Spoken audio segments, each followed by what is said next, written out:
An abandoned house in Estancia attracts people from across the state, and many think that it's haunted. But how it got there might surprise you. News 13's Jackie Kent shows you the history behind it.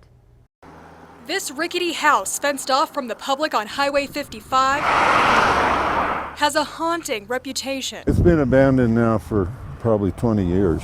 Ask almost anyone in the small town of Estancia. It's a really small town, probably about 1,000 people. Many say the superstitions behind the now doorless walls and moss-covered roof tiles. If you travel by, sometimes you can see a person standing in the window. Attract people from across the state to snap a picture with hopes of spotting something eerie. It's a kind of a ghost house. People love it for this time of year, for Halloween. Board of Trustees member and former Estancia Mayor Mauro Hall says how it got here is just as surprising.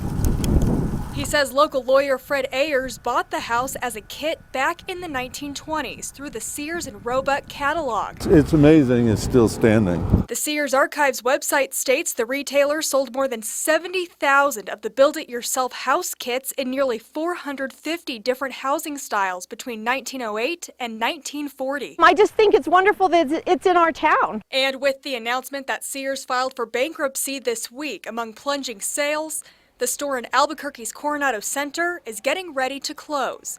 Meanwhile, this home, It looks about the way Sears and Roebuck looks right now. is still standing, with Estancians proud to share its history nearly 100 years later. And I hope it lasts for many, many, many years to come. Jackie Kent, KRQE, News 13.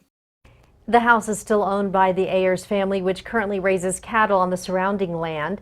There's another house in the state with a connection to Sears. The historic Candido Gonzalez house in Corrales was built with material from a Sears home kit, including the window frames and the wooden trim. The house is currently on the market for $950,000.